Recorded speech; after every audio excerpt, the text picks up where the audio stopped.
I was sitting in an old armchair by the window, holding a cup of cooling tea.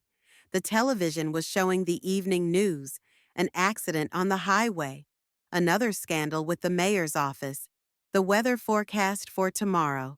I listened half-heartedly, looking more at the street where dusk was falling. The streetlights were already on, and their yellowish light fell on the wet asphalt. The rain had fallen during the day, and now everything glistened, reflecting the lights. The house was quiet, too quiet for such a large building. Before, when Preston had been a kid, there had always been a lot of noise, running around the rooms, dropping things, yelling, laughing. Then he got older, started bringing friends over, and the house filled with music, talking, and stomping on the stairs. I remember him and his buddies playing basketball in the backyard, and the ball kept banging against the garage wall. I'd cuss at the time, asking him to be quiet. Now I'd give anything to hear that banging again.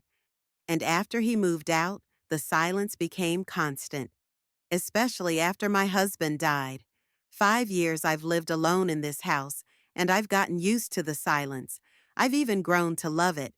At least that's what I told myself.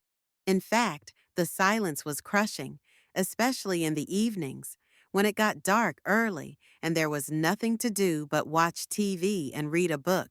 The phone rang sharply, and I flinched, spilling my tea on the saucer.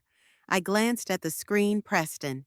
He called rarely, once every 2 weeks at most, usually on Sundays, asking briefly how I was doing, what was new, if everything was okay. I answered one-word answers. He sighed with relief and said goodbye. These conversations lasted about 3, maybe 5 minutes. Today was Wednesday. "Hi," I said, putting the phone to my ear. "Mom, hi?" Preston's voice sounded strained, like he'd rehearsed this conversation. "How are you? Are you okay?" "I'm fine. How are you?" "We're fine too." He paused, and I heard him swallow. "Listen, Mom, I need to talk to you about something. It's important." I finished my tea and put the cup on the windowsill. Important business. When Preston talked about important business, it usually meant he needed something, or he'd done something wrong. "Go ahead." Well, Vivian and I were thinking." He was silent again, and I could clearly hear a woman's voice in the background, muffled but insistent. "Vivian." She was saying something to him, prompting him, directing him. "Anyway, Mom, we found a great place for you, a boarding house for the elderly. Very nice, full service, modern, comfortable." I kept quiet, looking out the window. Across the street in the Sheldon house, the lights on the second floor came on. Mrs. Sheldon must be cooking dinner. She always cooked at this time. I knew her routine because I'd lived here for 42 years and had seen her raise 3 children, then grow up and move away as she was left alone with an old husband. "Mom, can you hear me?" Preston's voice grew louder, irritated. "I can hear you. You know, it's hard for you alone in a big house like this. You've got to take care of it, make repairs, heat, plumbing, you know. It's all expensive and complicated, and in the boarding house, you will be taken care of. There are nurses around the clock, 3 meals a day, organized leisure. You realize that at your age—" "At my age what?" I interrupted him calmly. "Well, you're 73, Mom. That's not young. What if you get sick and you're alone? What if you fall, break something? Who's gonna help you? The neighbors? It's not like they're gonna check on you every day." I listened to him, and with every word, something inside me grew cold and hard. I knew that tone. It was the tone of a man trying to sell you something you don't need, but he really needs you to buy. I'd heard that tone dozens of times at work, when contractors tried to convince me to turn a blind eye to safety violations, when they told me how expensive it would be to fix, how inconvenient it was, how everything was fine as it was. I didn't buy it then, and I wasn't going to buy it now. Vivian and I have already found out, Preston continued, his voice even more strained, almost a falsetto. It's a really nice place, honestly. Clean rooms, TVs, even Wi-Fi. We can go there this weekend. You can see for yourself.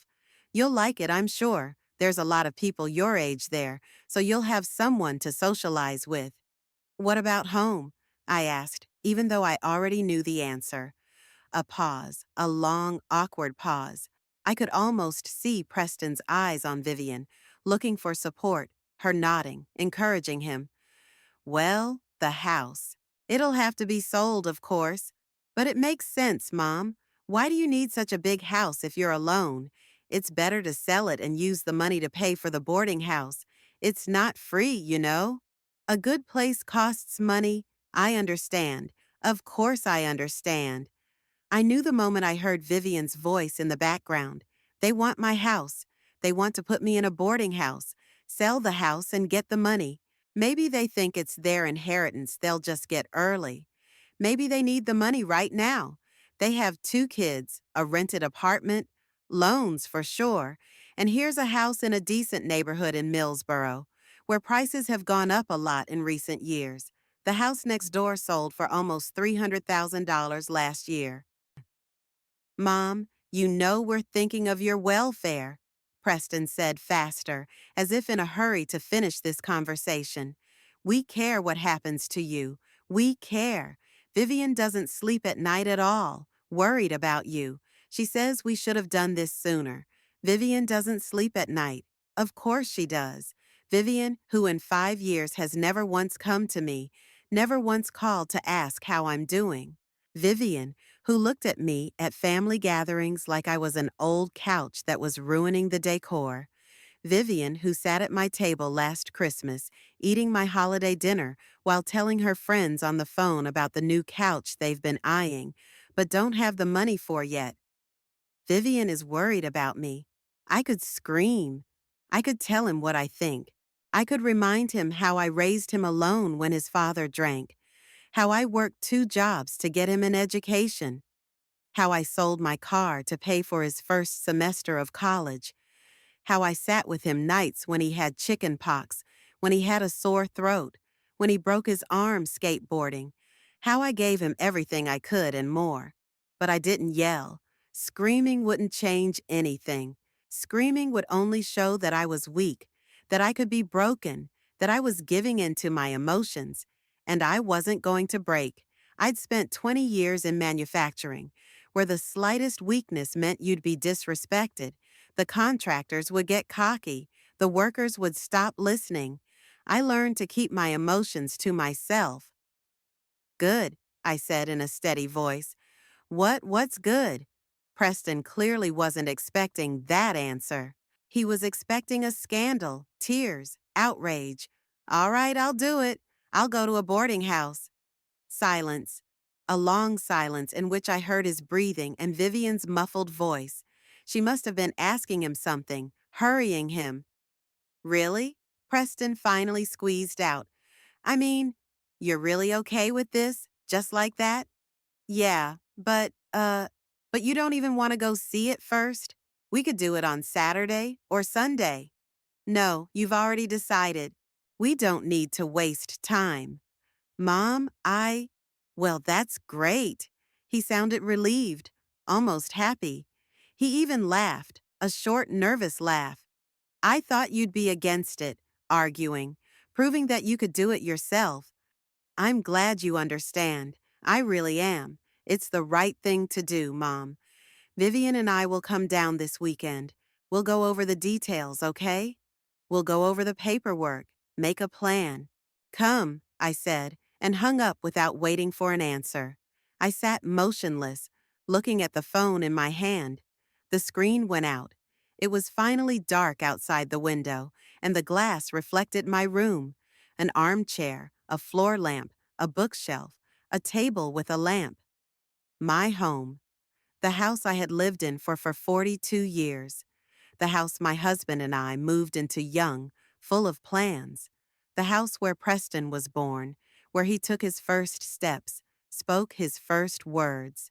The house my son wants to take from me and sell to get money. The tea in the cup had finally cooled, and a thin film had formed on the surface. I was up all night. I lay in the dark, staring at the ceiling, listening to the clock ticking on the wall. The sound had soothed me before, but now each ticking sound echoed in my head like a hammer on an anvil. I turned on my side, then the other, fluffed my pillow, but sleep wouldn't come. I didn't want to sleep, I wanted to think. There was silence outside the window. A deep night, when even dogs don't bark and cars don't drive. Only the wind rustled in the trees, and the house creaked, as it always did at night. An old house, over 60 years old. My husband and I bought it when I was 31. It seemed huge then, too big for the two of us. But my husband said, "The kids will go, they'll fill it up." One child went, "Preston, no more." The doctor said there was little chance after a hard labor. And so it was. I got up, walked barefoot into the kitchen. The floor was cold, pleasantly cold. I poured water into a glass and sat down at the table. It was black outside the window. Only a lantern in the distance shone dimly. I sat down and started to remember. Preston was born in December, 2 weeks before Christmas. It was a nightmare. 12 hours of agony. I thought I was going to die. At some point, the doctors began to fuss, preparing for surgery. I remember the bright light of the lamps, faces in masks, someone's hands holding me, and then silence, such a strange, deafening silence when I thought it was the end. But then I heard a scream, the shrill, angry cry of a newborn baby. He was placed on my chest, wet, red, screaming. I cried. I couldn't stop. My husband stood beside me, stroking my head, saying, "It's okay, Dorothy. It's okay. We have a son." We had a son. We named him Preston. It was the name of my husband's grandfather, an old man who died a year before our grandson was born. The husband wanted to keep the name in the family. I didn't mind. A name is like a name, normal. The first 3 years were good. I stayed at home with the child. My husband worked as a foreman at the factory, earned enough. We lived a quiet, measured life. Preston grew up to be a strong boy, always running around the yard, climbing everywhere, falling, breaking his knees, but never crying. He'd get up and run on. I remember how he learned to walk. He held onto the couch, took a step, fell on his butt, laughed, and got up again. He was stubborn from the start. I remember the first time he said a word. He was 10 months old. We were sitting in the kitchen. I was cutting an apple. He was looking at me, stretching his arms, and suddenly he said, "Gimme." Not mommy, not daddy. Give. My husband laughed then. He said, "He's like me, demanding." Then my husband started drinking. I still don't understand where it started. Maybe something happened at work. Maybe he was just tired. He never explained. At first, it was on Fridays. He came in after his shift with his colleagues, drunk, cheerful, noisy. He'd fall on the couch and fall asleep. I grumbled, but I didn't worry about it. Men drink on Fridays. It's normal, I thought at the time. But Fridays turned into Thursdays, then Wednesdays. Then he started drinking on weekdays, too. He'd come home drunk, wouldn't even say hello. He'd fall on the couch with his clothes on, his shoes on, snoring till morning. Preston was 4 years old. He was afraid of his father when he was like that, hiding behind me, grabbing my skirt when my husband walked by. I tried to talk to my husband. I would wait until he was sober, sit across from him, and start talking. He'd listen, look at the floor, nod. He'd say, "I understand, Dorothy. I won't do it again." 3 days later, it happened again. I screamed, I cried, I threatened to leave. He promised, swore, apologized. Nothing changed. When Preston turned 5, my husband was fired. He skipped several shifts in a row and one day came to work drunk and rude to the boss. They warned him, gave him chances. He didn't take them. He ran out of money right away. The bills came, but there was nothing to pay. I went to the factory and got a job as a safety inspector. It was a nervous, responsible job, but the pay was steady. The money was enough for food, bills, the essentials. My husband tried to find a job. He went to the classifieds, filled out questionnaires. But everywhere they demanded references from his previous place, and he didn't get them there. They wrote in his characterization, unreliable, prone to alcohol abuse. He was never hired anywhere with such a paper. He was hired for odd jobs, unloading a van, painting a fence, digging someone's garden. He'd get cash, and I knew half of it would go on booze. I learned to hide my paycheck, first in a jar under canned goods, then in the freezer, in a bag of vegetables. He stayed out of it. Preston grew up a quiet kid. Didn't make noise, didn't demand attention, didn't get cranky. He sat in his room playing with the cars I bought at the thrift store. Then he learned to read, and I began to borrow books from the library.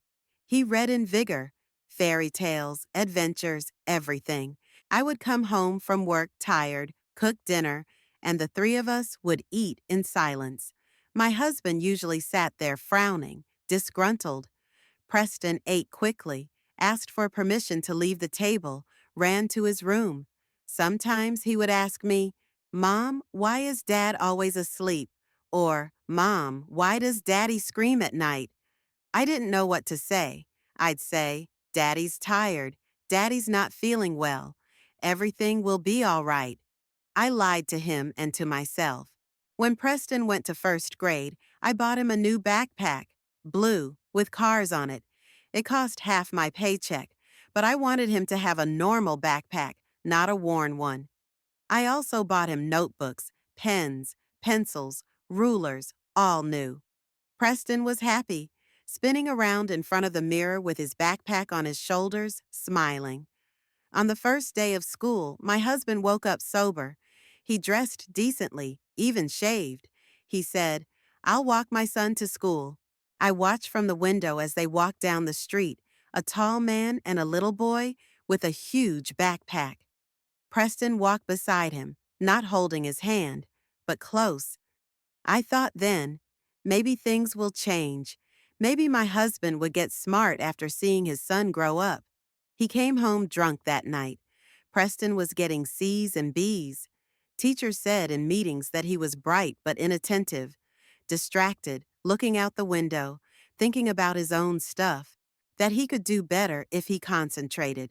I sat at the desk among the other parents, listening, nodding. I wrote down the comments in my notebook so I could talk to my son at home. At home, I would sit next to him, asking him why he wasn't trying harder. He would shrug, say, I don't know. He'd promise to get better. He'd try for a week, maybe two. Then he'd slip up again. When Preston was 12, the unexpected happened. His husband quit drinking. Just like that one day. He woke up in the morning, took a long look at himself in the mirror, then came out of the bathroom and told me, That's it. That's enough. Not one more drop. I didn't believe it. How many times had he promised? How many times had he sworn? But this time, he didn't drink. A day, 2 days, a week, a month. He got a job as a loader in a warehouse.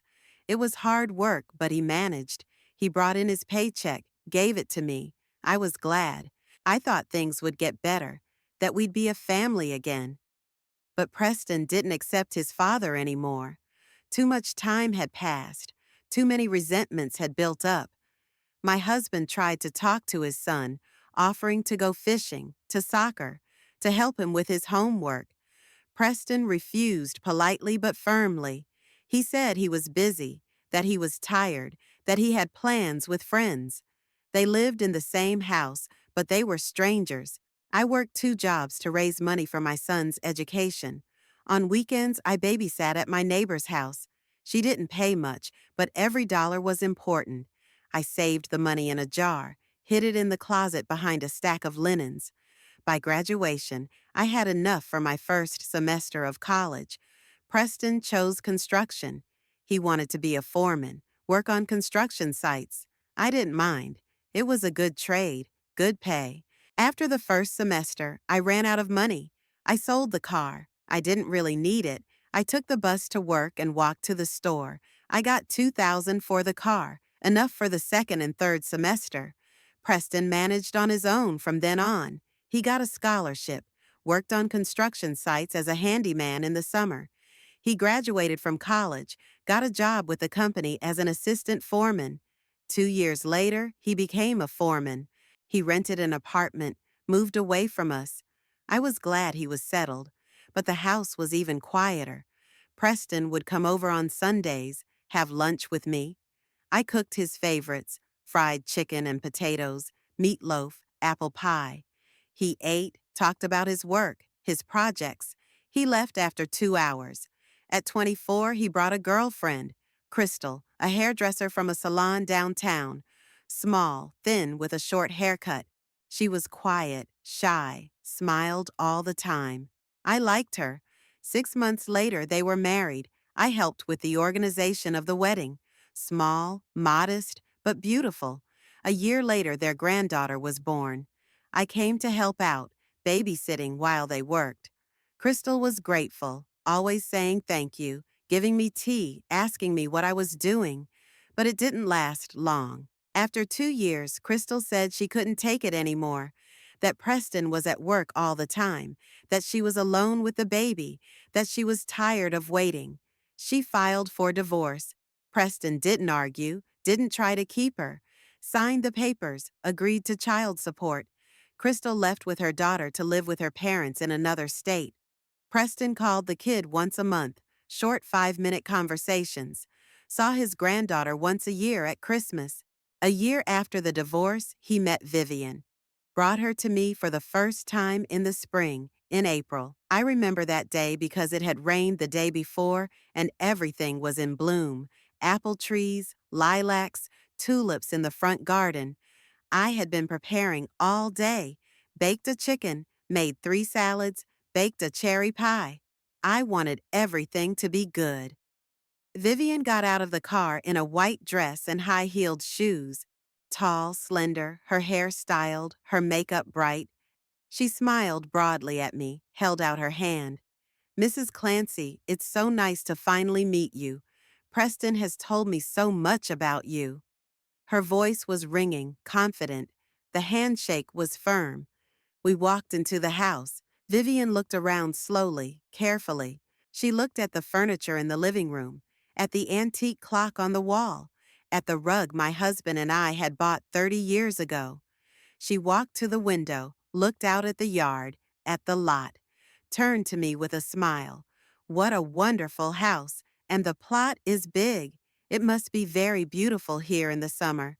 I said, "Yes, it is, that I plant flowers every spring, that my husband used to take care of the lawn, but now I do it myself." At dinner, Vivian was lively, talkative. She praised my cooking, told me about her work at the dental office, how she'd met Preston. Then she started asking questions. How many rooms there were in the house, how long I'd lived here, if I was thinking of moving to something smaller. She said she thought it must be hard to live alone in such a big house, that the house needed to be taken care of, that it was an expense, that it would be easier in an apartment.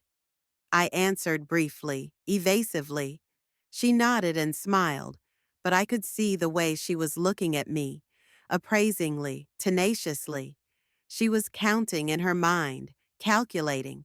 They were married a year later. They had a son, then a daughter.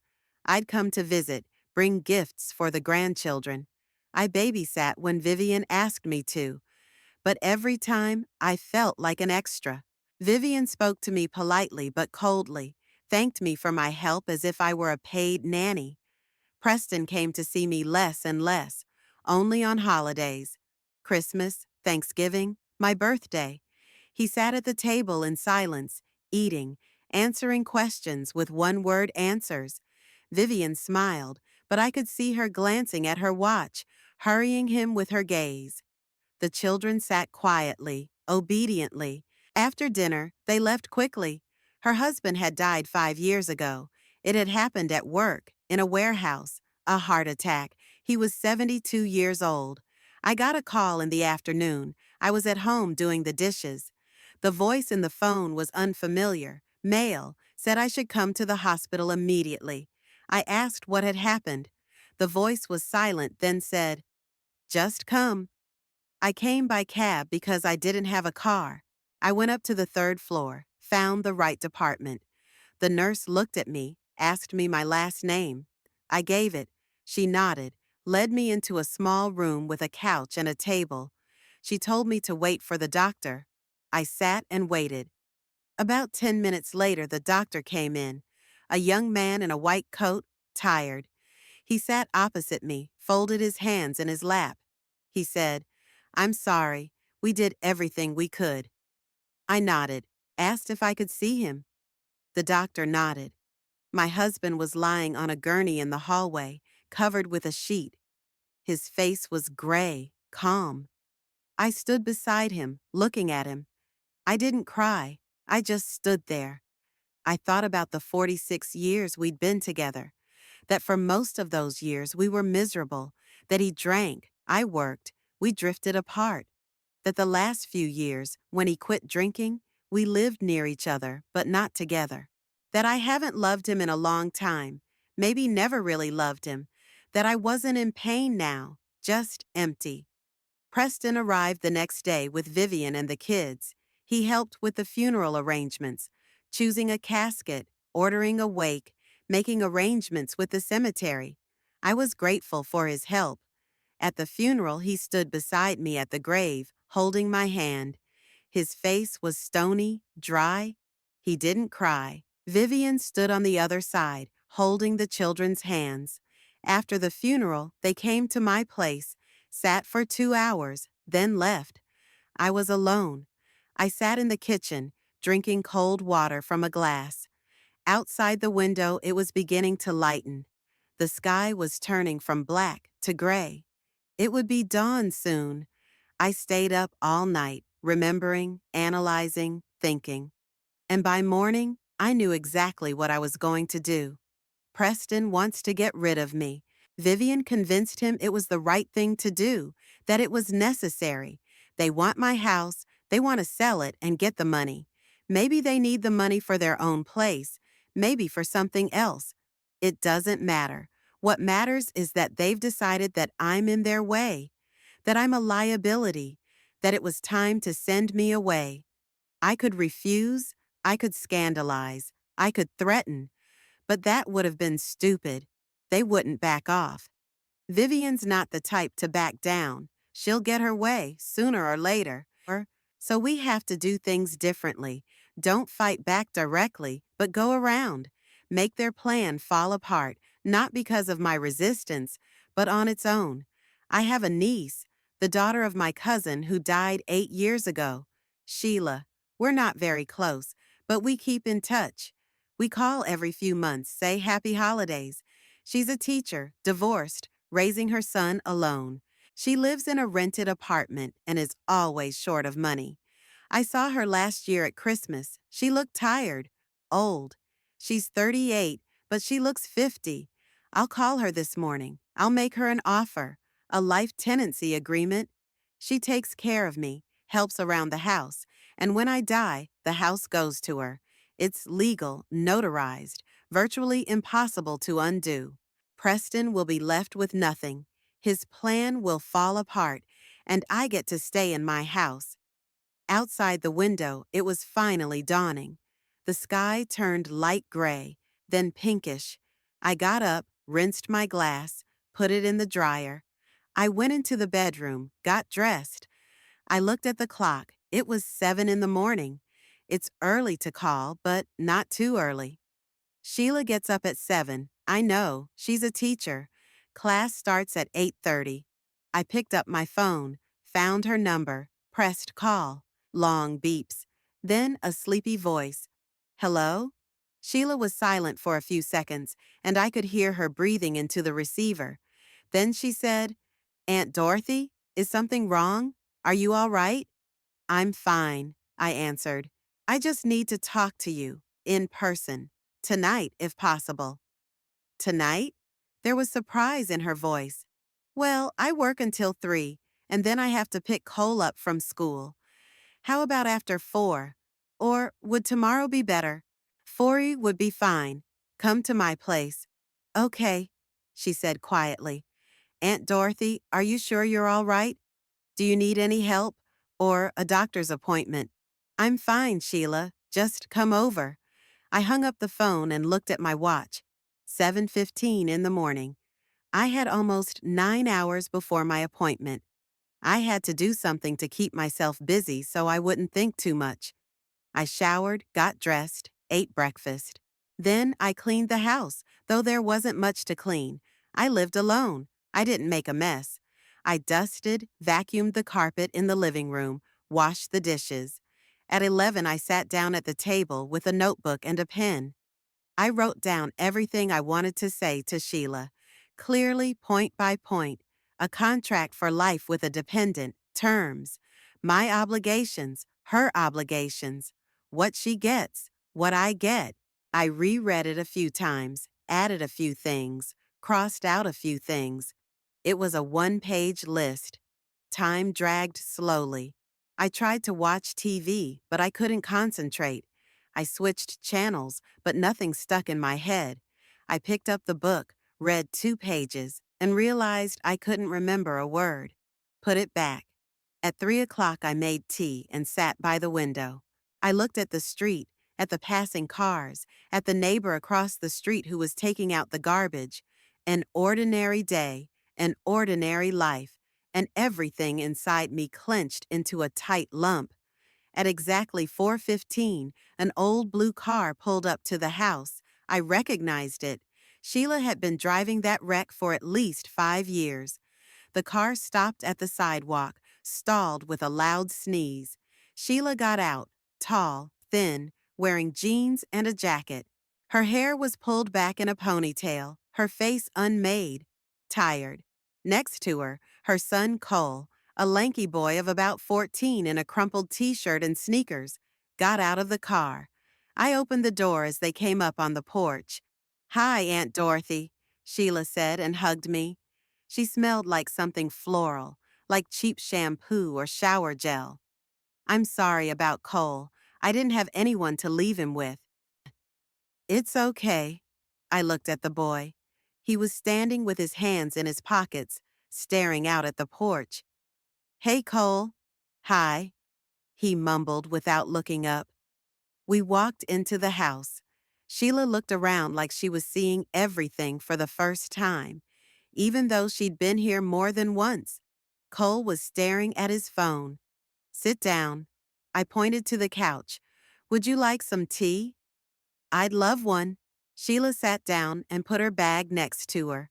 Cole plopped down in the chair, keeping his eyes on his phone. I brought the tea and put the cups on the table.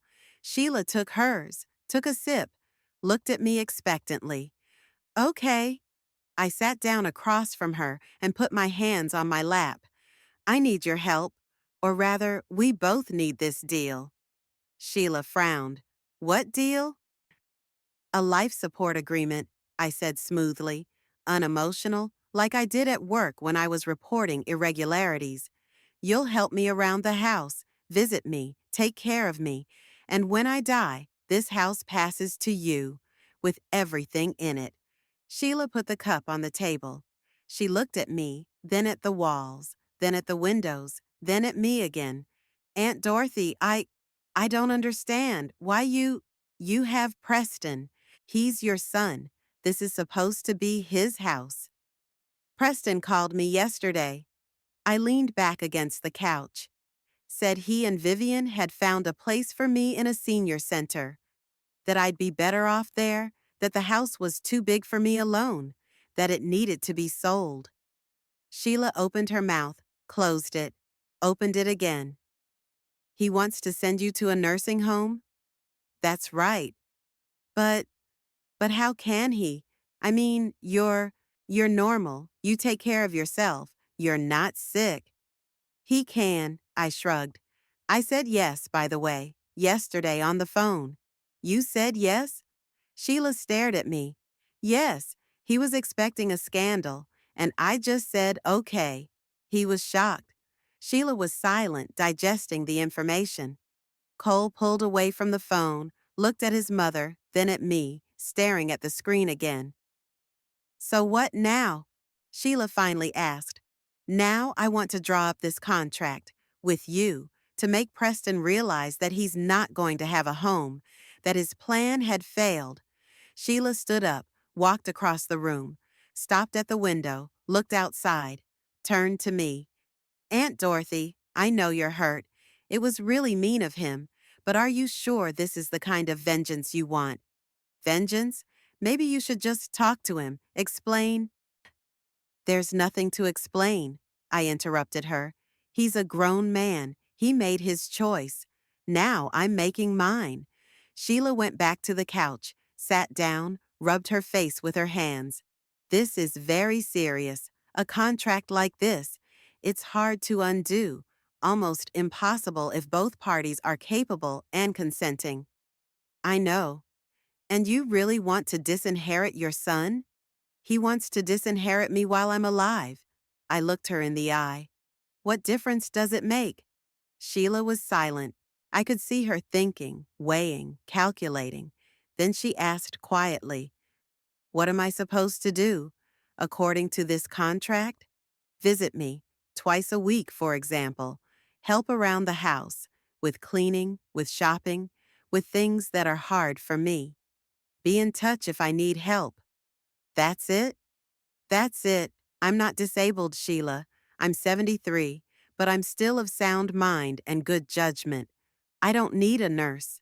I need someone to help me when I really need it. And I'm getting a house, she said without a questioning tone, simply stating a fact. After I die. Yes. Sheila looked at her son, who was sitting in the chair staring at his phone, then back at me. You realize I'm not gonna say no. I don't have a choice, Aunt Dorothy. We're renting an apartment that's falling apart. We're paying a lot of money for a hole with mold on the walls. I have a teacher's salary that's just enough for food and bills, and that's it. Cole's going to college in 4 years, and I don't have a dime for his education. This house is a lifeline for us. You know that. I know that. Then why are you asking? Of course I'll do it. I couldn't agree more.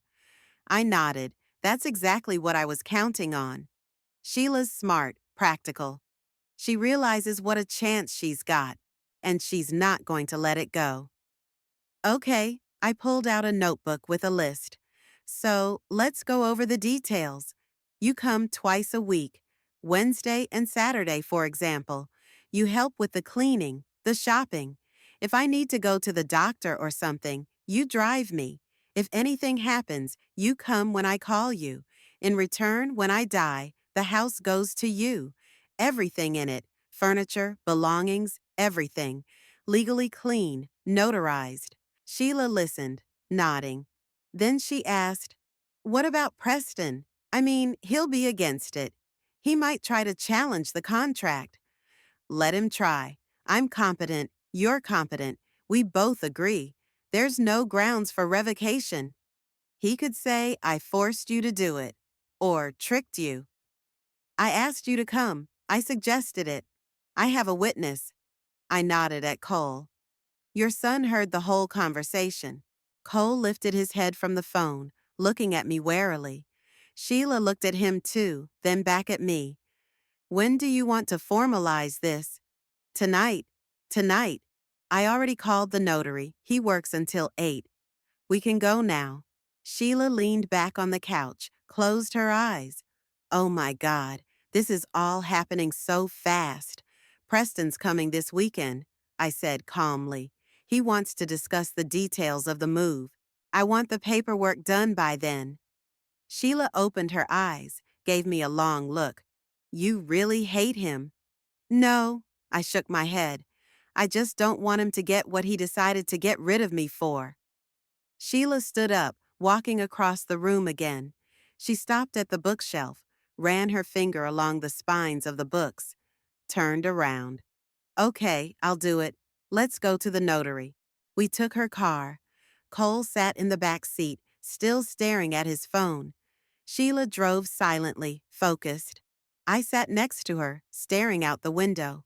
The streets were bustling with people coming home from work, rushing about. An ordinary weekday. The notary received us without a cue. I had warned him in advance. He was ready. An elderly man with gray hair and a stern face. He sat us down at the table, took out forms, started filling them out. He asked questions, passport data, address, terms of the contract. I answered clearly without hesitation. Sheila did too. The notary took notes, nodded, clarified something. An hour later, the documents were ready. The notary laid them out on the table, showed me where to sign. I signed, Sheila signed. The notary stamped, signed, put the papers in a folder. Done, he said. The contract is effective as of today. One copy stays with me, one for you, Mrs. Clancy, one for you, Mrs. Duffy. We left the office at dusk. The streetlights were already burning, and the air was cool. Sheila stopped in front of the car and looked at me. Aunt Dorothy, are you sure you're doing the right thing? I looked at her tired face, at her cheap jacket, at her stompy sneakers, at Cole, who was sitting in the car staring at his phone. Her whole hard, miserable life. I'm sure, I said. Let's go home. Preston called Thursday night.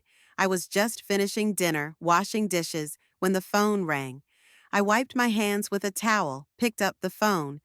Mom, hi. His voice was cheerful, almost cheerful. How are you?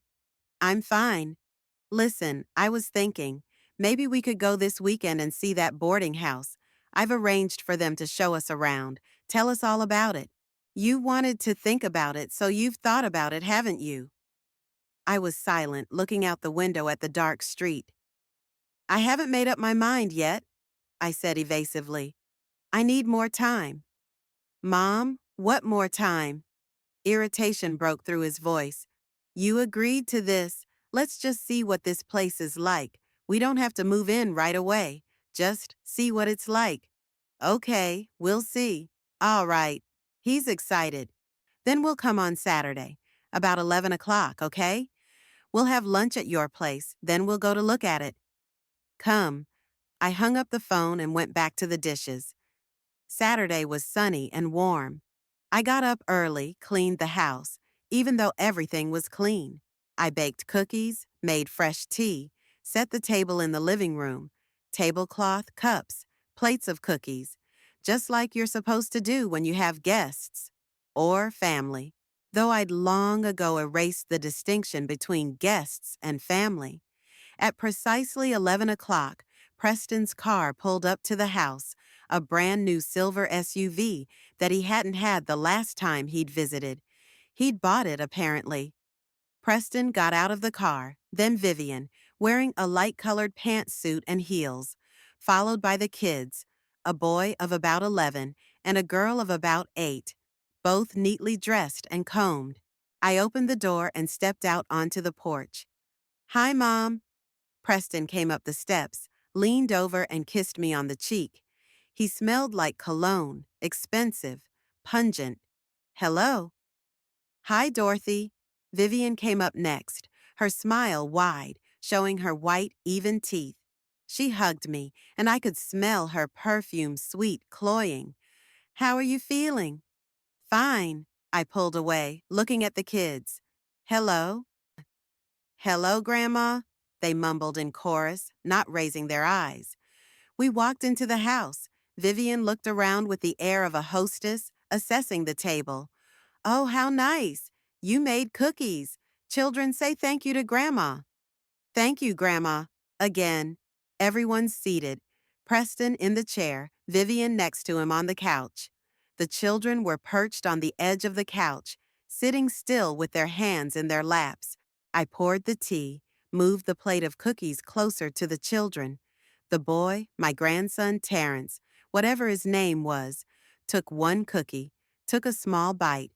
The girl, Lucinda, looked at her mother, waiting for permission. Take it, honey. Vivian allowed condescendingly. Lucinda took the cookie, held it in her hand, didn't eat it. We drank tea in silence. Preston fidgeted in his chair, glancing at Vivian.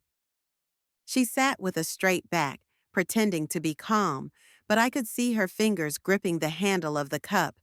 So, Mom, Preston finally began, have you thought about boarding school? I have. Have you? Still thinking. Vivian set the cup on the table, leaned forward, and looked at me with a concerned expression on her face. Dorothy, I realize this is a difficult decision. Very difficult. Leaving the house you've lived in for so many years. But believe me, it's really for the best. Preston and I thought long and hard before we offered you this. We're worried about you. I nodded, sipped my tea. It was hot, burning my tongue. You see, at your age, Vivian hesitated, searching for words. At your age, anything can happen. God forbid, of course, but what if you get sick? What if you fall, break something? Here you are all alone. There is nowhere to wait for help. And in the boarding house, there are always nurses, doctors, staff, round the clock. It's peace of mind, you know? I understand, I said. And the conditions are very good. Vivian went on, getting into a frenzy. We chose it specially. It's not some cheap nursing home where old people sit in the corridors waiting to die. No, no. It's a modern boarding house with comfort, with leisure. There's a library, a gym, even a swimming pool. They organize excursions, concerts. You will not be bored there.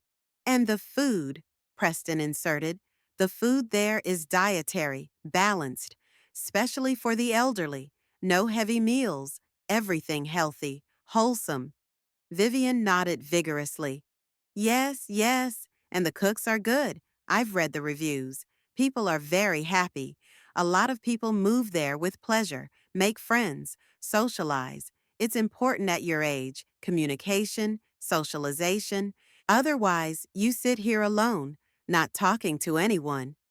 I listened in silence, looking at her. Vivian went on and on, praising this place as if she were selling me a vacation. Preston chimed in, interjecting. The children sat still, staring at the floor. Terrence finished his cookies, wiped his hands on a napkin. Lucinda still held hers in her hand, not taking a bite. And you know what else is important? Vivian leaned even closer, lowering her voice to one of confidence. You won't have to worry about living there. No cleaning, no laundry, no cooking. Everything will be done for you. You just relax, enjoy life. Isn't that wonderful? Wonderful, I said again. That's what we think. Vivian leaned back on the couch, satisfied. Isn't it, Preston? Really? He nodded. Mom, we really want you to be well. We want you to be safe, cared for. It's not like we can come and check on you all the time. We have work, kids, things to do. I understand, I said. That's great. Vivian clapped her hands together. So it's decided? Shall we go and see it today? I looked at her satisfied face, at Preston, who sat tense, waiting for my answer, at the kids who still hadn't moved. Let's go, I said finally. Vivian opened her purse, pulled out a few glossy booklets, fanning them out on the table. Here, take a look at these, Dorothy. We've taken the information so you can familiarize yourself in advance. I pulled the nearest booklet toward me. On the cover was a picture of a modern glass and concrete building with a manicured front lawn and flower beds. In large letters it said, Sunny Hills, your comfort and our care. I opened the booklet. Inside are photos of rooms, bright, spacious, with new furniture. A photo of the dining room, tables with white tablecloths, bouquets of flowers in vases. A photo of the hall, soft armchairs, a TV with a big screen, bookshelves. Everything looked decent, even nice, not like those dingy nursing homes you see on the news. See these rooms? Vivian moved closer, poked her finger into the picture. Each one has its own private room with its own bathroom, no shared bathrooms, no neighbors with strangers, total privacy. I nodded, turned the page. There was a list of services: 3 meals a day, medical supervision, housekeeping, laundry, leisure activities. Here's the food. Vivian took another booklet and opened it to the right page. Look, the menu is made by nutritionists, taking into account age and health. Breakfast, lunch, dinner, plus an afternoon snack. Everything fresh, natural, no convenience foods. Good, I said. And the medical care is top notch, Vivian continued, leafing through the booklet. There are nurses on duty 24 hours a day, and a doctor comes every day for a checkup. If anything happens, they'll help you right away. You don't even have to call an ambulance. Everything's in place. Preston sat staring out the window. His face was tense, pale. He was silent, only nodding occasionally when Vivian glanced at him. And the leisure time? I asked, looking at a photograph of elderly people sitting in a circle and discussing something. What's the matter with leisure? Oh, the leisure time is wonderful. Vivian became even more animated. There are activities every day: gymnastics in the morning, hobby groups, drawing, knitting, singing. They show movies, organize concerts. Once a month, they take you on excursions to the museum, to the theater, to nature. You will definitely not get bored there. I flipped through the booklet slowly, scrutinizing each photo.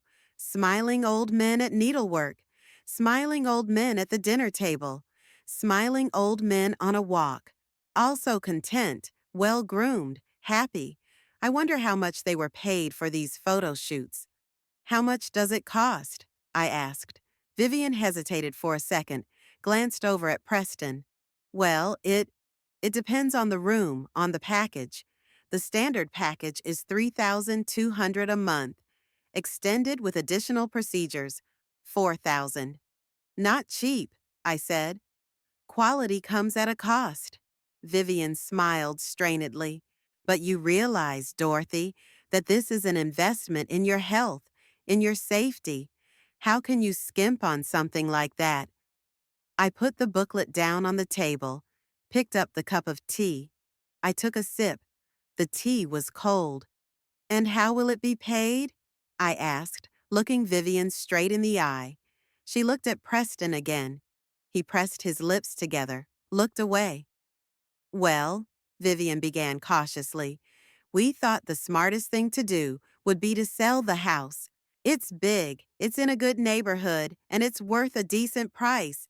The proceeds could pay for a boarding house for years to come. And there'd be money left over for emergencies. I nodded slowly. So the house should be sold. Yes, Vivian said more quickly, as if she were trying to convince me before I changed my mind. But you're not going to live there anyway, are you? Why would you want an empty house? I'd rather sell it, get the money, have a comfortable old age. A comfortable old age, I repeated. Exactly. Vivian nodded vigorously. And you won't have to worry about anything. We'll help you with everything. Preston will find a good realtor, organize the sale. We'll do the paperwork, wire the money to your account. You won't even have to lift a finger. Preston sat staring at the floor. His face was gray, like he'd swallowed something inedible. The children still sat motionless on the edge of the couch. Lucinda finally took a bite of cookie, chewing slowly, silently. And when do you want to start decorating? I asked. Vivian brightened. Well, we can go next week to see the boarding house. You will see everything with your own eyes, assess the conditions, and then, if you like it, you can apply for admission. Usually there is a queue, but we have already agreed that a place will be reserved for you.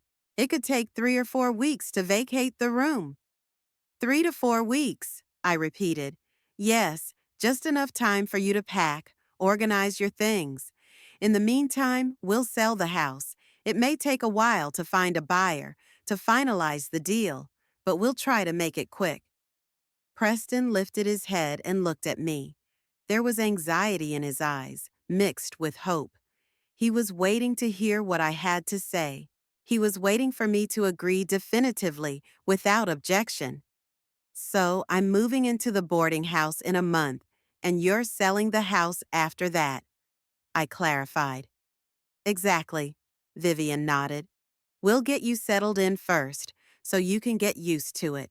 And then we'll do the house. We'll take our time, find a good buyer who'll give us a decent price. I looked at her satisfied face, at her eyes that glistened with anticipation. She was already managing my house in her mind. She was already figuring out how much money she would get, what she would spend it on. Maybe for the house she'd been dreaming of. Maybe for Preston's new car. Maybe a private school for the kids. Okay, I said calmly. It's a deal. We'll go see the boarding house next week. Vivian threw up her hands as if she wanted to clap, but she held back. Instead, she leaned over, took my hand, squeezed it. Dorothy, you won't regret it. Honestly, it's the right thing to do.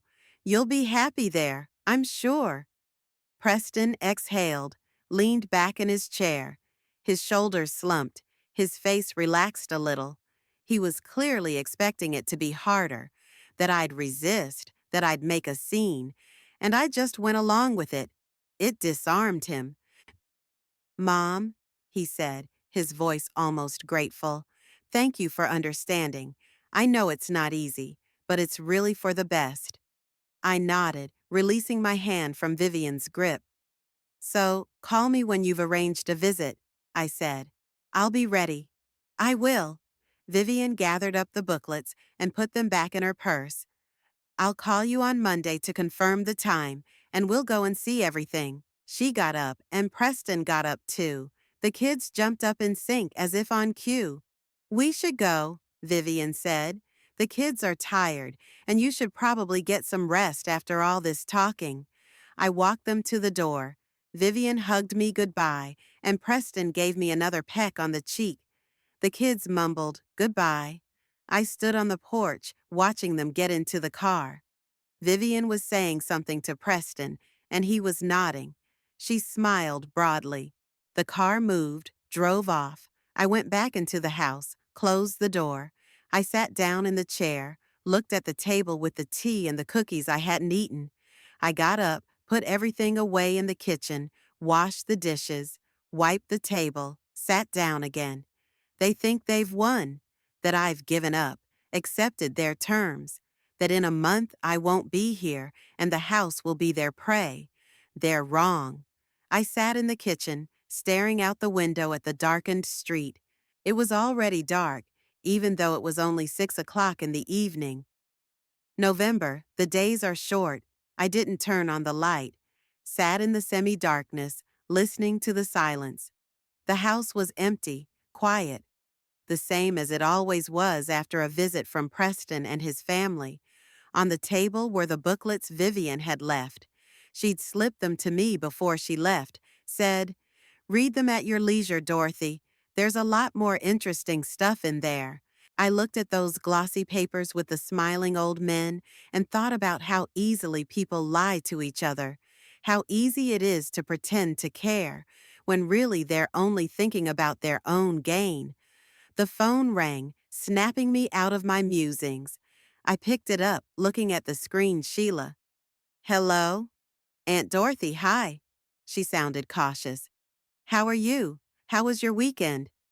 It was okay. Preston came by with his family. So? Sheila was quiet. Do they know about the pact? Not yet. They came to discuss the boarding house. Jesus, Sheila exhaled. You mean they're seriously going to send you there? They are. Vivian brought out brochures, talking about the conditions, the food, the medical care. She was very inspiring. The nerve, Sheila said, indignation in her voice. How can they do this? You're their mother. You've spent your whole life on him. And he, Sheila, I interrupted her calmly. I don't want emotion. I need action. Emotions don't solve anything. She was silent for a moment. Then she said more quietly, I'm sorry. I just can't understand how you can do that to someone you love. You can? I took one of the booklets from the table and turned it over in my hands. When you're desperate for money and you have an excuse, Vivian convinced Preston it was for my own good, that I was old, helpless, that I needed care, and he believed it, or pretended to. And now what? Now nothing.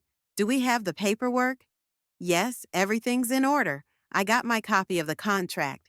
You got yours. The notary got a third. It's all legal. It's all certified. Good. I put the booklet down.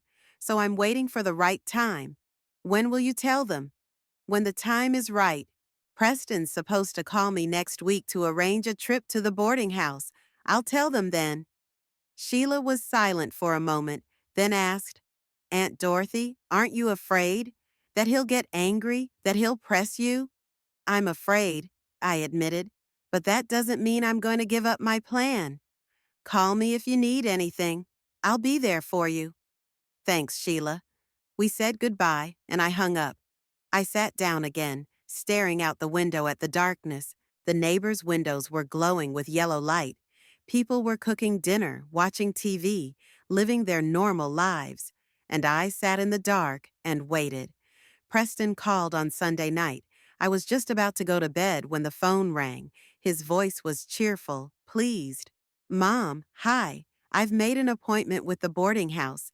They are ready to receive us on Tuesday at 2 o'clock in the afternoon.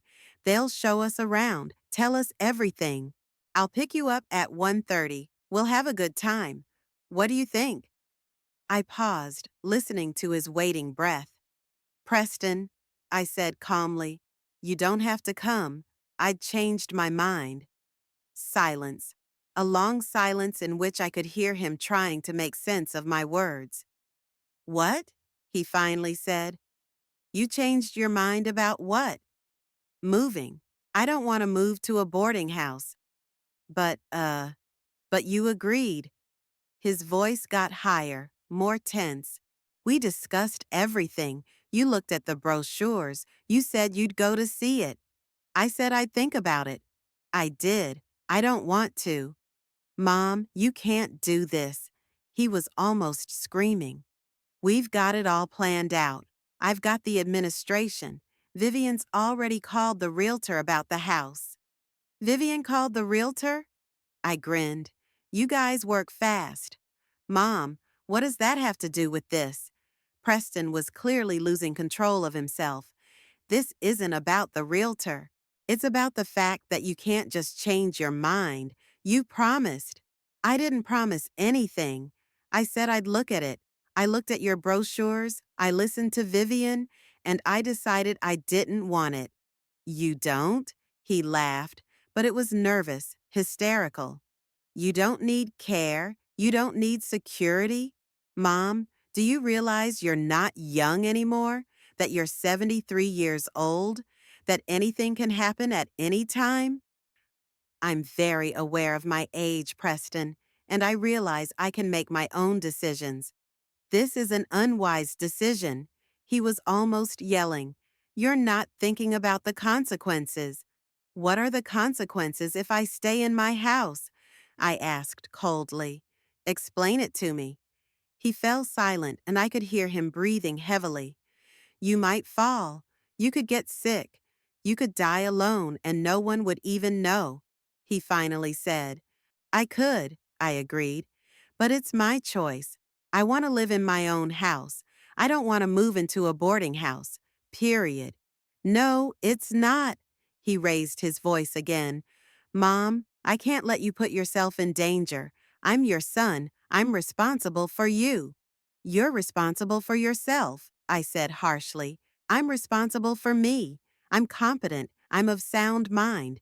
I don't have any illnesses that would prevent me from living alone. So your concern, however touching, is of no use to me. It's Vivian, he suddenly blurted out. She said something to you, didn't she? Did she hurt you? I grinned. Vivian was a model of politeness. She was trying really hard to show how much she cared. It was almost convincing. Then what's the matter? He spoke quickly, nervously. Why did you change your mind? What's changed in the last 2 days? Nothing has changed.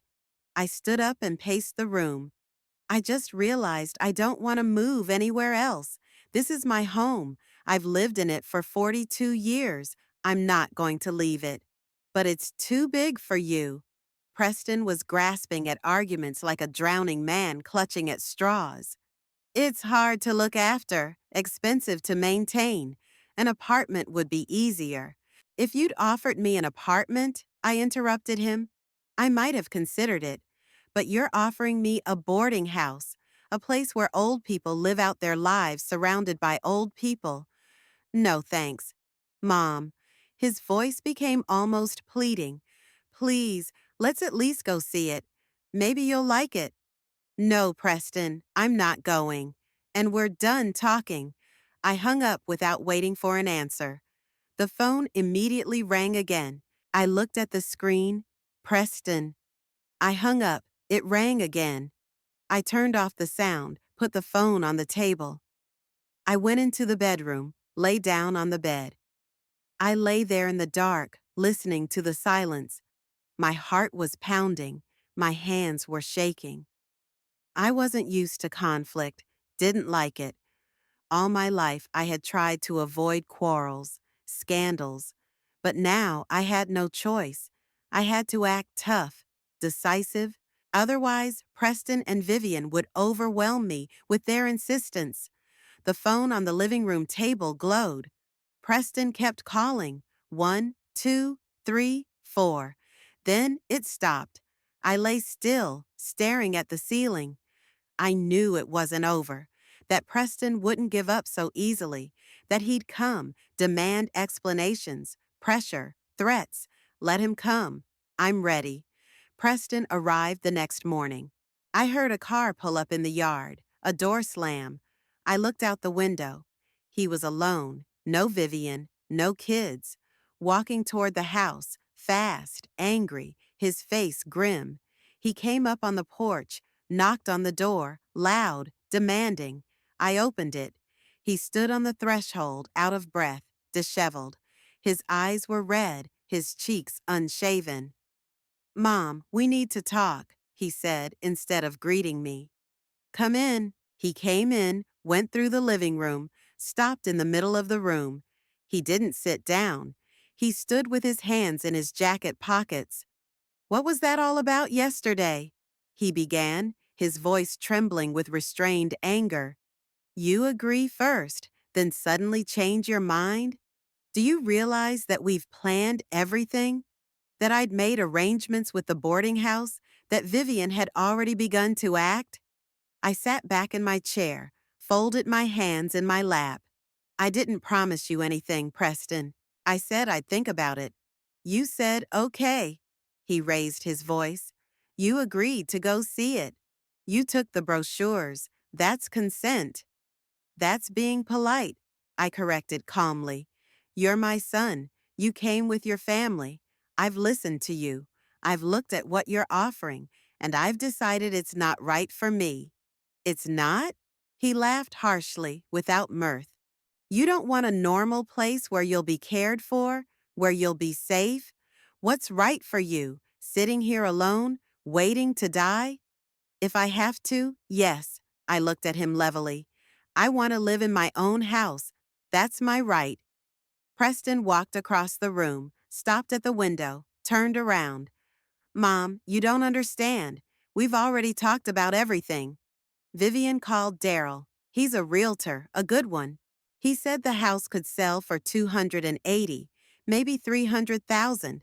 That's enough money for a boarding house for years, and there'd be enough left over for all sorts of things.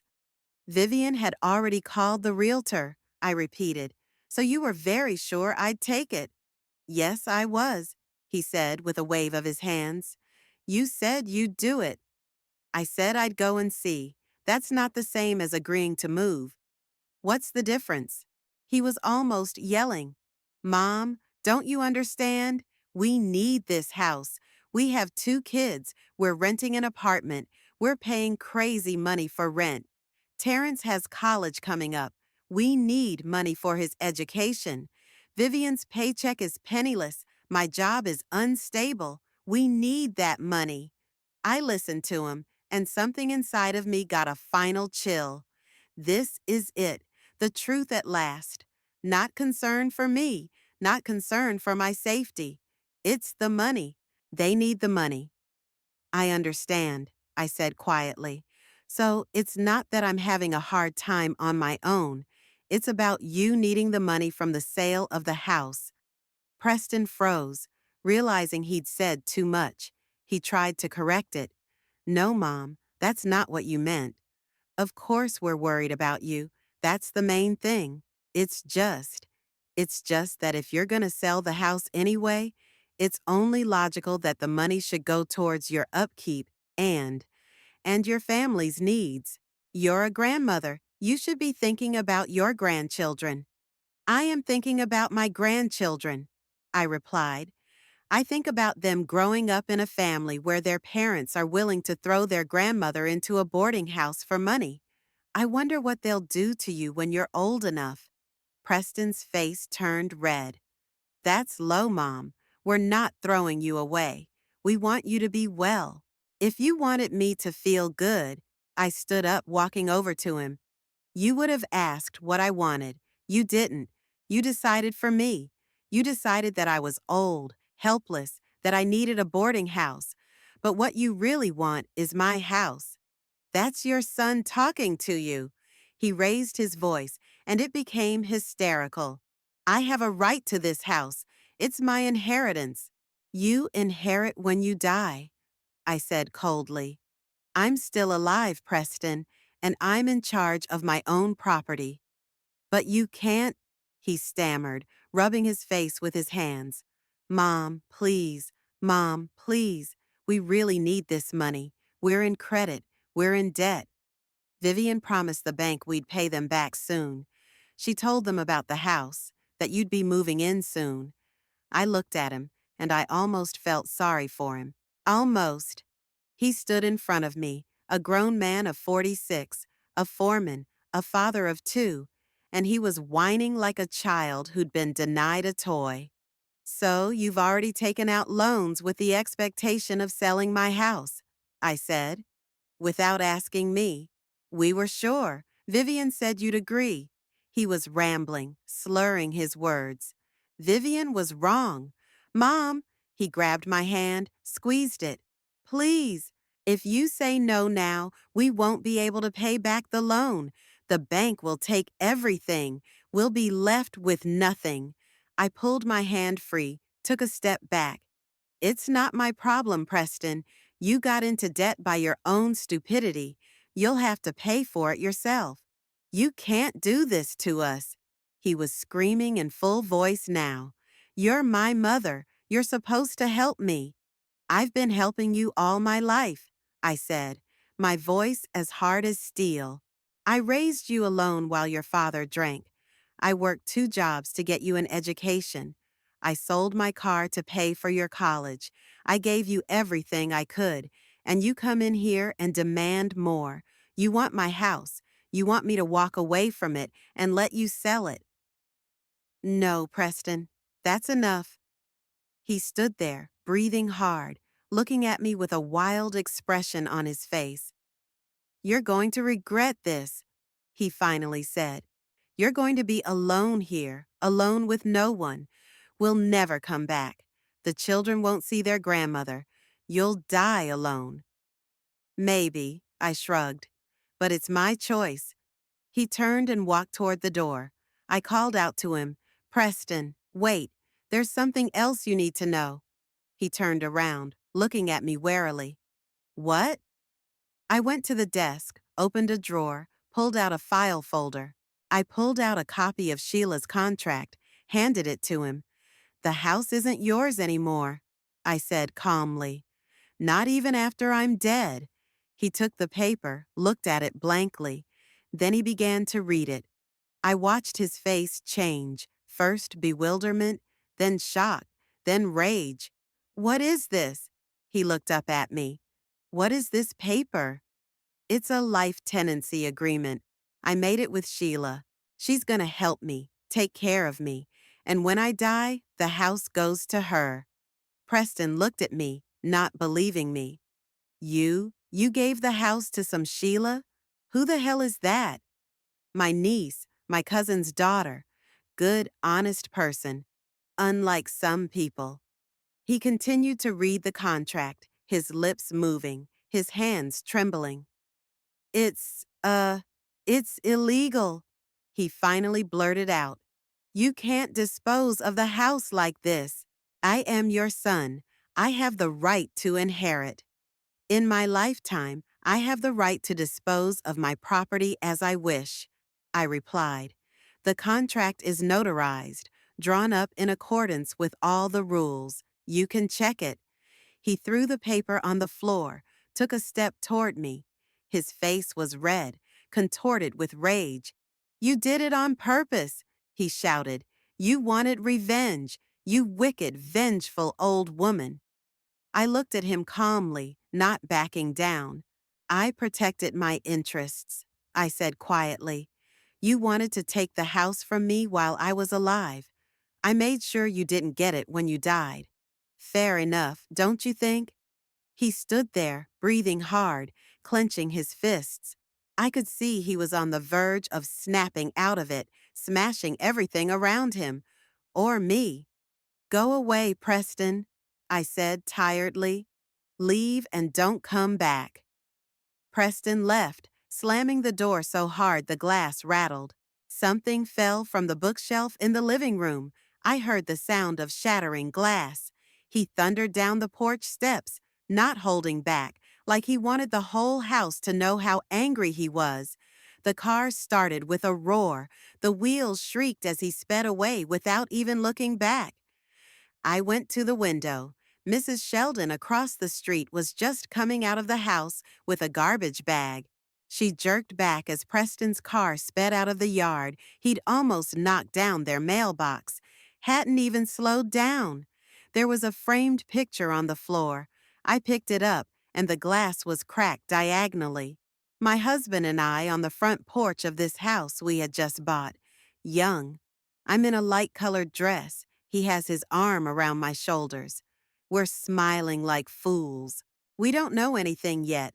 Not about his drinking, not about my 2 jobs, not about the fact that the happiness in this picture will last for 3 years at most. The crack came right between us, symbolic. I put the frame back on the shelf, but it was falling sideways, bent from the impact. I had to prop it up with a book. My throat was dry. I went to the kitchen and poured water from the tap.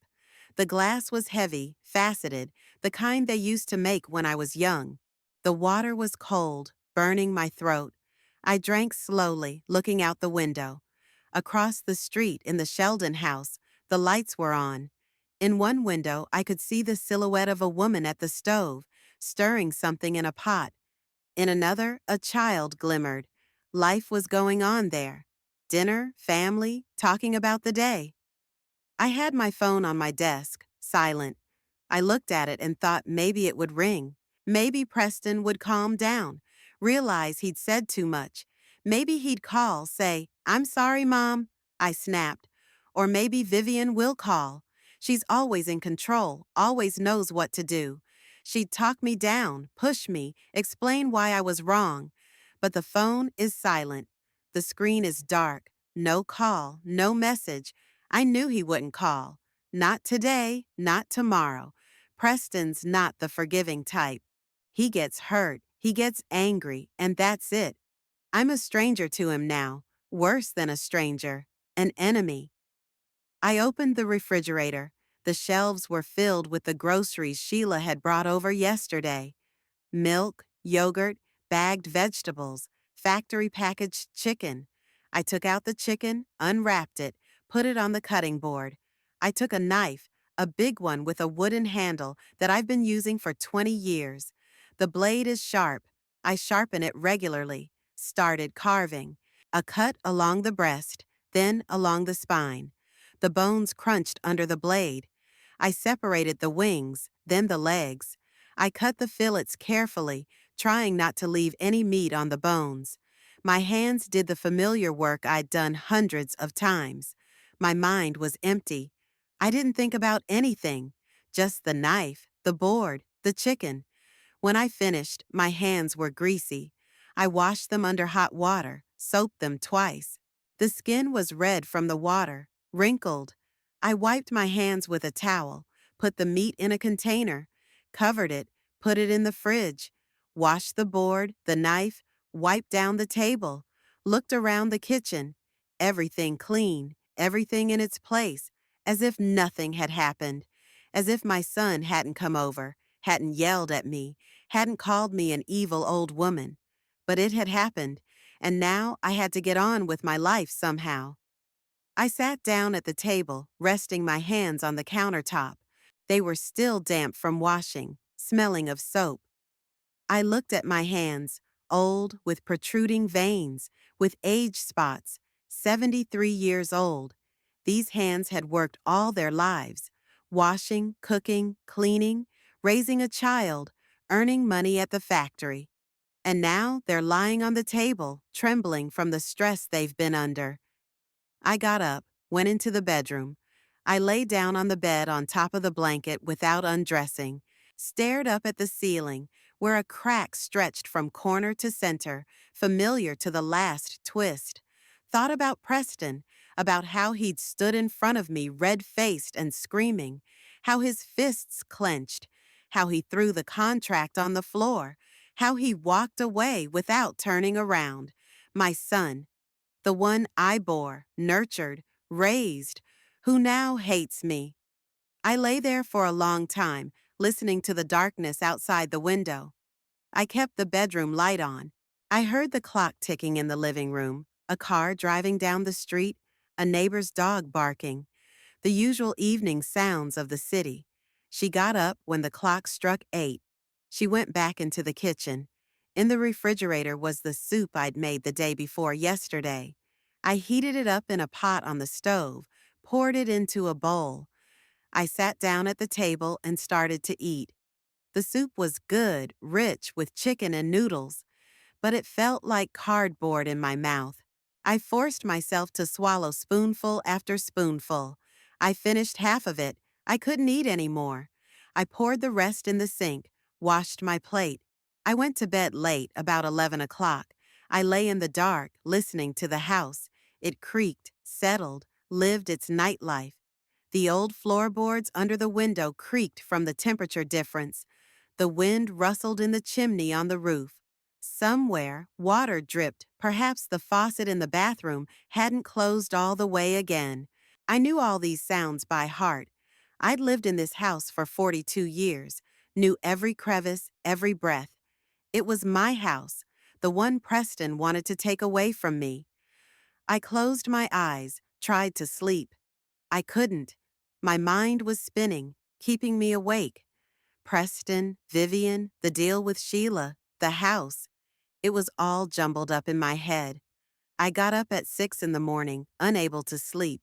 My head was buzzing, my temples pounding. I stood at my bedside, holding the headboard until the dizziness passed. I went to the bathroom and turned on the shower. The water was hot, almost scalding. I stood under the jets until all the hot water in the tank ran out and ice-cold water poured from the faucet. I wiped myself down, got dressed, and went into the kitchen.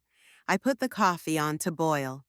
While it was brewing, I stood at the window, looking at the street. It was still dark, just beginning to dawn. An empty street, no one. Cold, silence. Poured coffee into a cup. Black, strong, almost bitter. I drank small sips, burning my lips. The hot coffee burned my tongue, but I didn't care. I just stood by the window and drank, waiting for dawn. The day passed slowly. I tried to do the usual things, but nothing worked. I took the newspaper and read the same article several times, not memorizing a word. I turned on the TV, some morning show where women were laughing and discussing recipes. I looked at their smiling faces and didn't know what they were talking about.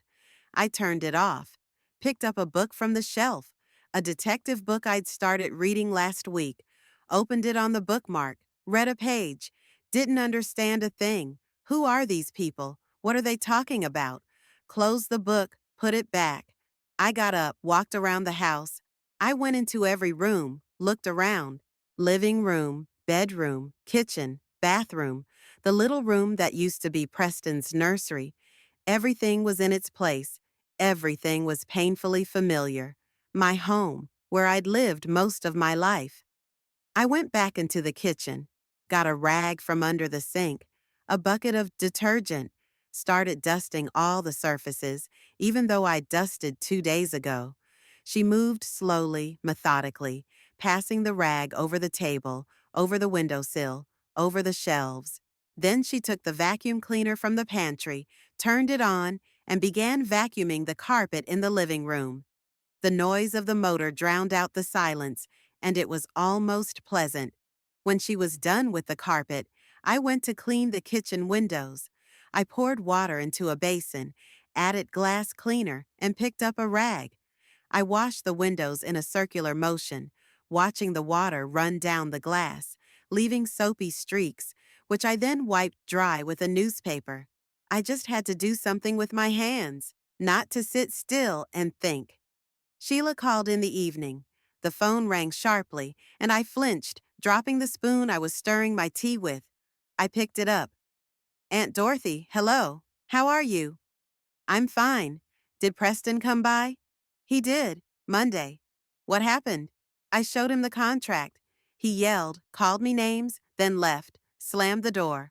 Pause. I could hear Sheila breathing into the phone. Jesus, Aunt Dorothy. That must have been really hard on you. I did, but I got through it.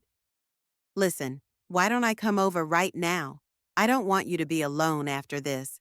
I'll sit with you, talk to you, if you want. I pictured Sheila sitting across from me in the kitchen, looking at me with pity, trying to comfort me. I didn't feel like it. I didn't need pity. Don't, Sheila. I'm fine. Come back Wednesday like we agreed. Are you sure about this? I can leave right now. I can be there in an hour. I'm sure. I'm fine. I really am. I'm fine. But if you need anything, call me anytime, even at night. I'll be right over. Thanks, Sheila. We said our goodbyes. I hung up, went back to my tea. It was cold, nasty. I finished it, wincing at the taste of cold brew. I sat down in the chair by the window. It was dark outside the window. The yellow squares of the windows across the street glowed in the darkness. There was life there. People, families, children, dinners, conversations about the past day. And here it was silence, and I was alone. I sat there for a long time, into the night. Then I got up, went to my bedroom, and went to bed without undressing. Sheila arrived on Wednesday morning at 11 o'clock sharp. I heard the familiar sneeze of her car, put on a sweater over my homemade dress, and went out on the porch. It was cold, -5 degrees maybe. The frosty air burned her face. Sheila climbed out of the car, opening the trunk. I watched her pull out 3 large bags. Heavy, she bent over under their weight as she set them on the ground. Cole came out next, pulling out another bag. He dragged it with both hands, his face tense from the effort. Sheila stepped up onto the porch. She looked tired, her hair disheveled, gathered in a sloppy ponytail, dark circles under her eyes, pale lips, no lipstick. She was wearing an old jacket with a stain on the sleeve, jeans with frayed knees, and sneakers that had once been white but were now gray from mud and slush. Hi, Aunt Dorothy. She set the bags on the porch and put one arm around me, pulling me close. She smelled like cheap shampoo and something tired, if tired can smell. We stopped at the supermarket on the way, did a little shopping. We figured you'd have enough for a week, maybe 2. Come on in. I stepped back, letting them into the house. They went into the kitchen, setting the bags on the table with a thud. Cole went straight to the window, pulled his cell phone out of his pocket, and stared at the screen. Sheila began to sort through the purchases, taking out the groceries one by one and placing them on the table. Milk, 2 cartons, full fat, 3% milk.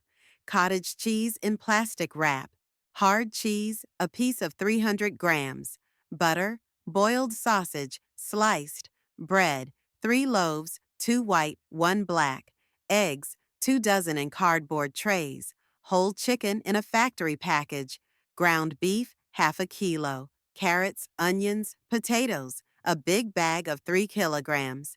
Red apples, bananas, oranges.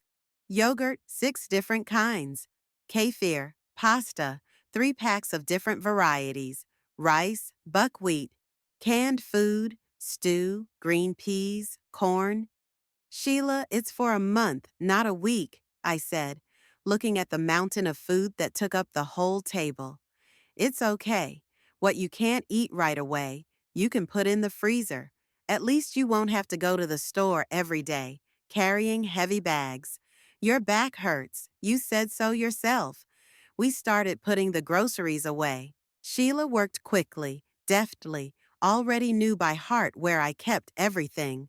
Milk was put in the refrigerator on the top shelf, with cottage cheese and yogurt next to it.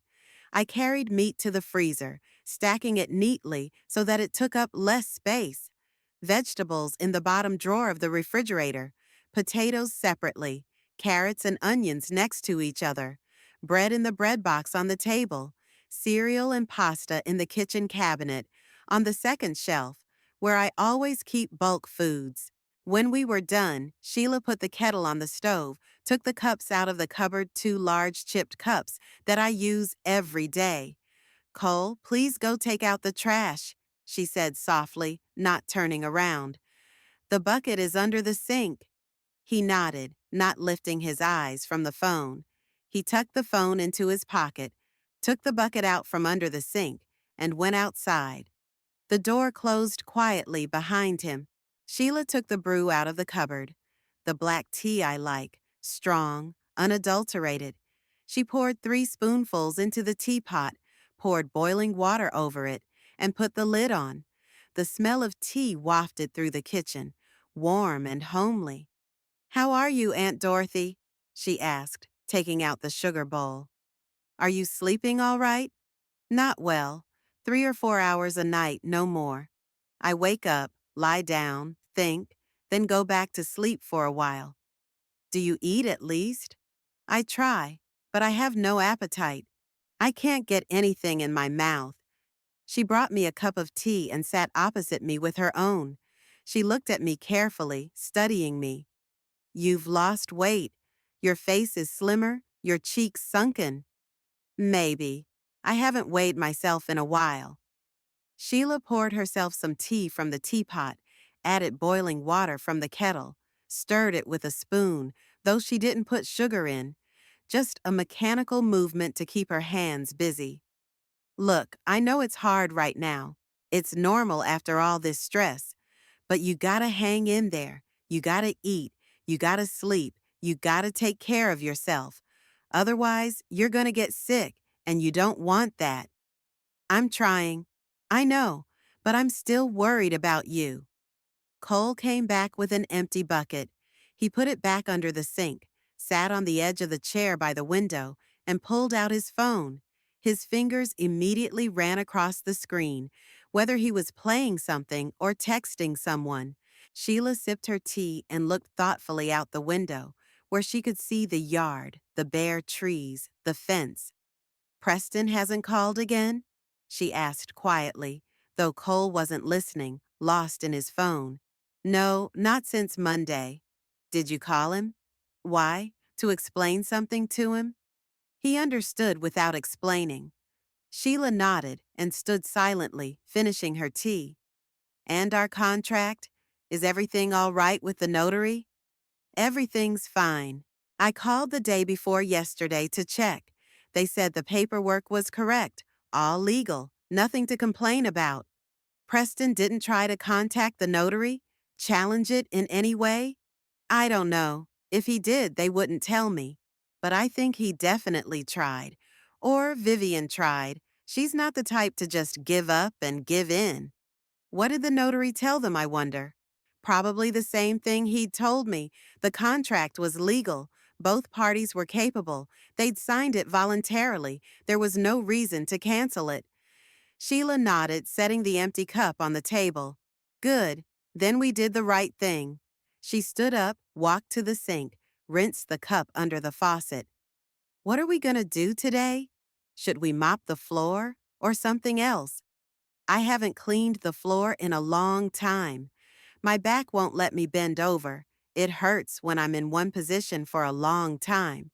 No problem. I'll do it right away. Sheila found a bucket under the sink, poured hot water from the tap, added detergent from the bottle. The water foamed, smelling like lemon-flavored chemistry. She took out a rag, wrung it over the bucket, knelt by the door, and began scrubbing the floor with long, sweeping strokes, methodically going over each area. I sat at the table, drinking tea in small sips, watching her work. Her back in an old sweater bent and straightened in the rhythm of her work. Her hands moved confidently, without unnecessary movements. She scrubbed the floor quickly, professionally, like someone who had spent her whole life doing it herself, unaided. The water in the bucket gradually darkened, and the rag left wet marks on the linoleum, which quickly dried in the warm kitchen. Sheila, your hands are all red, I observed, looking at her palms as she wrung the rag over the bucket. They're all cracked. The skin is rough. Get some cream, at least put some on. I don't have time for cream, Aunt Dorothy, she grinned, keeping her head down and working. I run to school in the morning, teach lessons until 3 o'clock. Then I go home, make lunch, check the students' notebooks. There are 30 of them, and it takes about 10 minutes for each one. Then I help Cole with his homework. He doesn't do a damn thing himself, so I have to sit over his head and check every assignment. Then dinner, dishes, laundry. I go to your place on the weekends. When do I put on my makeup? Before you go to bed, at least. It'll take a minute, no more than that. I fall asleep as soon as my head hits the pillow. I forget to brush my teeth sometimes, let alone put cream on my hands. I just pass out from exhaustion. She finished mopping the kitchen floor, took the bucket, and went into the hallway. I could hear her moving around the house, the splash of water in the bucket, the rustle of the rag on the floor. Cole sat by the window, not moving, all on his phone. His face was tense, focused. Apparently, he was playing some kind of game where he had to react quickly. Sheila returned about 20 minutes later, carrying a bucket of dirty water. She poured the water into the sink, rinsed the bucket, wrung out a rag, and hung it to dry on a hook by the sink. She wiped her hands with an old towel that was hanging there. That's it, she said, tucking a loose strand of hair from her forehead. Cleaned everywhere, the kitchen, the hallway, the bathroom, the living room. I didn't go into your bedroom, though, because I didn't want to disturb you without asking. Thanks, Sheila. You're welcome. It's in the contract. I'm supposed to help you. She looked at the clock on the wall, the old round clock with Roman numerals that had hung in the kitchen for as long as I could remember. We should get going, Aunt Dorothy. Cole has math to do, and I have to check my notebooks. There's still 20 of them left, enough work for a whole evening. And then school tomorrow. Okay. Thanks for coming. No problem. I'll be back Saturday 10 miles in the morning. Is that okay? It'll be fine. She came over and hugged me goodbye, firmly, like a family, but without sentimentality. She smelled like detergent, sweat, and cheap shampoo. Cole stood up, tucked his phone in his pocket, and mumbled, "Bye," without looking up. I walked them to the door and stood on the porch, watching them get into the car. It was cold and I shivered in my thin sweater, but I didn't leave. The car wouldn't start the first time. Sheila turned the ignition key and the engine sneezed and stalled. She tried again, another sneeze, and again silence. The third time, the engine rumbled, the car shuddered, and a cloud of blue smoke came out of the exhaust. Sheila waved at me from the open window and drove slowly out of the yard. I stood and watched until the car disappeared around the corner. I went back into the house, closed the door, took off my sweater. The floor was shiny, still damp, smelling clean and that chemical lemon from the detergent. I took off my shoes, walked barefoot through the kitchen. It felt good, cool, clean. I sat down at the table and poured myself some cool tea from the teapot. The tea was already strong, almost black, bitter. I drank it slowly, in small sips, looking out the window at the house opposite, where the lights in the windows were beginning to come on. I sat like that for a long time, just drinking the cool tea and staring out the window. I thought about Sheila, about how she lived working from morning till night, barely making ends meet, raising her son alone, renting a crappy apartment, $750 a month for this hole with mold and cold radiators. And I've got an empty house, 3 bedrooms, only one of which I use. I got up, walked through the rooms, went into Preston's former nursery. There was a bed, a desk, a closet, all empty, not used by anyone. Then I went into the guest room, just a bed and a dresser, 2 empty rooms in a house that I now owned for the rest of my life, and then Sheila would have. Why wait? Why procrastinate? I went back to the kitchen, picked up the phone, dialed Sheila's number. Long beeps, then her voice. Aunt Dorothy, is something wrong? No, nothing's wrong. I've been thinking about something. Are you home yet? Yeah, we just got here. Why? Sheila, you're renting an apartment, right? Yeah, why? How much do you pay? 750 a month. Why? Is it a good apartment? Sheila hummed into the phone. No, it's old and cold. The radiator's barely warm in winter, mold in the corners of the bathroom, and the windows blow out. The landlady doesn't want to fix anything, she says. Live like this or move out. There's a waiting list. I was silent for a moment, thinking over my words. Move in here, I said. You and Cole. There's plenty of room. 2 rooms empty. Silence on the phone. A long silence. Then Sheila's voice, unsure. Aunt Dorothy, are you serious? I'm dead serious. There are 3 bedrooms in the house. One is mine, 2 are empty. Cole has one, you have the other.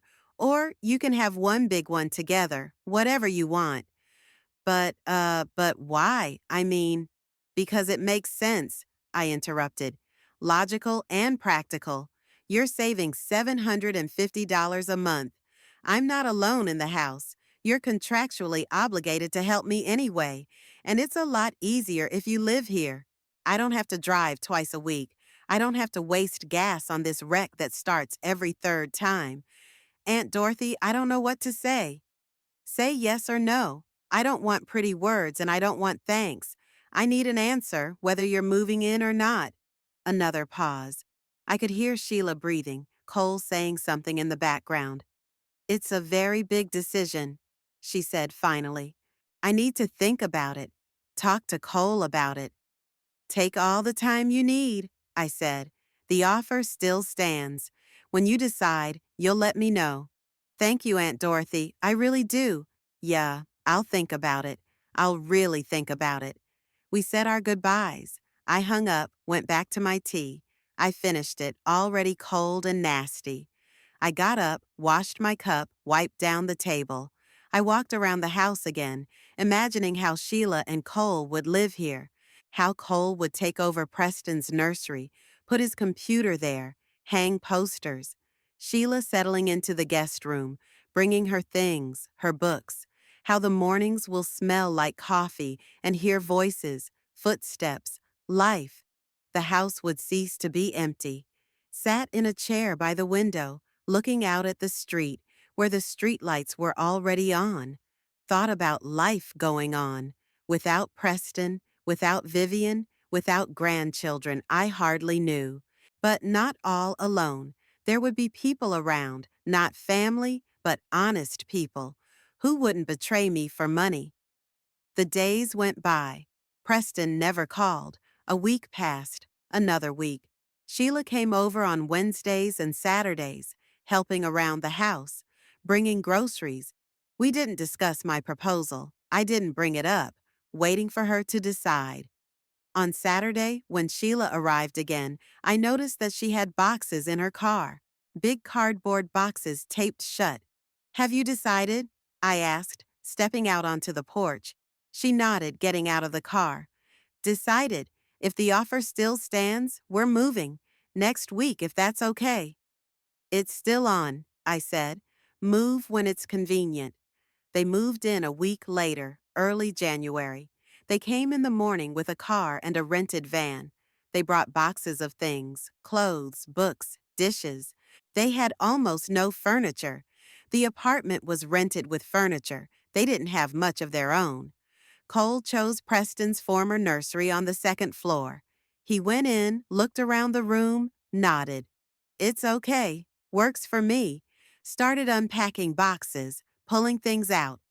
I walked in an hour later, laptop on the desk, posters of musicians I didn't know on the walls, books lined up on the shelves. You settled in? I asked. Yeah, it's cool. A room of my own, finally. He looked at me, and for the first time, I saw something like gratitude on his face. Thank you for letting me live, I said simply. Sheila took the guest room. She brought her things in there, hung clothes in the closet, arranged framed pictures on the dresser.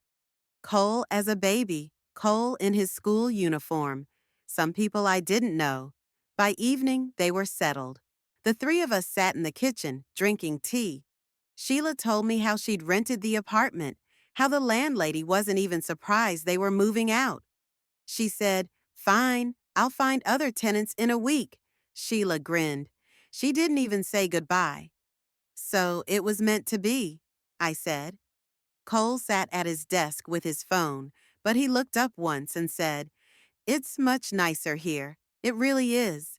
We sat there, drinking tea, and the house suddenly seemed different, not empty, alive. There were people here, voices, presence, not family in the literal sense, but something similar. A month passed. We got used to each other, developed a rhythm. Sheila would leave for school in the morning. Cole would go with her.